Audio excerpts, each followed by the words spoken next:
السلام علیکم۔ ہولی سٹوریز میں آپ کو خوش آمدید کہتے ہیں۔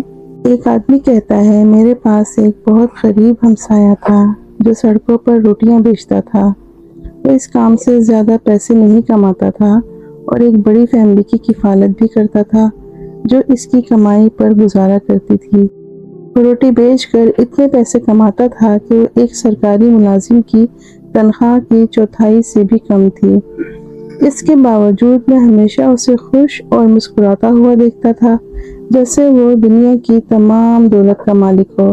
میں نے سوچا، یہ شخص کیسے اتنا خوش رہ سکتا ہے حالانکہ اس کی مالی حالت اتنی خراب ہے اور اس کا ذریعہ معاش بھی بہت کم ہے۔ پھر میں نے خود سے کہا، یہ خوشی کہاں ہے؟ میں کیوں اسے محسوس نہیں کرتا؟ میری مالی حالت تو اچھی ہے، میرے پاس بڑا گھر بھی ہے، بینک میں پیسہ بھی ہے اور ہر چیز ہے جو مجھے چاہیے، پھر بھی میں اس خوشی کو محسوس نہیں کرتا۔ میں مایوس ہو گیا اور فیصلہ کیا کہ میں جاننا چاہتا ہوں کہ اس کی خوشی کا راز کیا ہے۔ آدمی کہتا ہے، میں جمعے کے دن کا انتظار کرنے لگا کیونکہ وہ چھٹی کا دن تھا۔ میں نے اپنے خاندان کے ساتھ ناشتہ کیا، پھر میں نے اپنی گاڑی لی اور اس جگہ پہنچا جہاں وہ شخص روٹیاں بیچ رہا تھا۔ میں دور سے اسے دیکھنے لگا۔ اس نے ابھی تک کچھ نہیں بیچا تھا اور نہ ہی دن کا آغاز کیا تھا۔ کافی دیر انتظار کرنے کے بعد ایک چھوٹی سی بچی آئی اور اس آدمی نے بہت ساری روٹیاں ایک تھیلے میں ڈال کر اسے دے دی۔ بچی نے روٹی لی اور چلی گئی۔ میں حیران رہ گیا کہ وہ اسے اتنی زیادہ مقدار میں روٹی مفت دے رہا تھا جبکہ اس نے ابھی تک کچھ بیچا بھی نہیں تھا۔ میں پریشان تھا کہ وہ کیسے پیسے کمائے گا جبکہ وہ مفت میں روٹی بانٹ رہا ہے، حالانکہ اس کی کمائی بھی بہت کم تھی۔ لیکن حقیقی حیرانی تب ہوئی جب بچی کے جانے کے چند منٹ بعد اچانک لوگوں کا ہجوم اس کے سامنے جمع ہو گیا، جیسے وہاں اور کوئی روٹی بیچنے والا ہی نہ ہو۔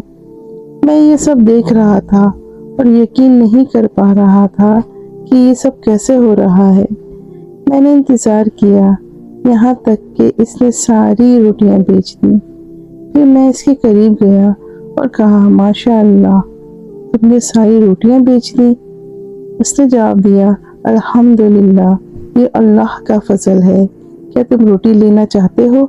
میں نے کہا، ہاں، لیکن اب تمہارے پاس مزید روٹی نہیں ہے۔ اس نے کہا، میں تمہیں اپنے حصے کی روٹی دے دوں گا۔ میں نے کہا، کوئی بات نہیں، میں کہیں اور سے خرید لوں گا۔ پھر میں نے اسے اپنے گھر تک چھوڑنے کی پیشکش کی۔ اس نے مجھے بتایا کہ کسی کا انتظار کر رہا ہے۔ میں نے کہا، ٹھیک ہے، ہم ساتھ انتظار کر لیتے ہیں۔ تھوڑی دیر بعد وہی بچی دوبارہ آئی۔ اس آدمی نے کچھ پیسے اس کے ہاتھ میں دیے اور اسے فوراً گھر جانے کو کہا۔ پھر ہم گاڑی میں سوار ہو گئے اور چلنے لگے۔ میں نے اس سے پوچھا، اس بچی کی کیا کہانی ہے؟ اس نے جواب دیا، یہ میرے دوست کی بیٹی ہے جو میرے ساتھ روٹی بیچتا تھا، لیکن وہ بیمار ہوا اور فوت ہو گیا اور اپنے پیچھے صرف عورتوں پر مشتمل ایک فیملی چھوڑ گیا۔ ایک دن میں نے اس بچی اور اس کی بڑی بہن کو کوڑے کے ڈھیر میں کھانا تلاش کرتے ہوئے دیکھا۔ میں نے ان سے پوچھا کہ وہ کیا کر رہے ہیں، تو انہوں نے بتایا کہ وہ 2 دن سے بھوکے ہیں اور کوڑے سے بچا ہوا کھانا اکٹھا کر رہے ہیں۔ تب میں نے فیصلہ کیا کہ میں اپنی استطاعت کے مطابق ان کی کفالت کروں گا۔ آدمی کہتا ہے، میں بہت متاثر ہوا اور اپنی آنسوؤں کو روک نہیں سکا۔ تب میں نے جانا کہ اس کی خوشی کا راز کیا تھا۔ کہانی ختم ہوئی لیکن سبق ابھی ختم نہیں ہوا۔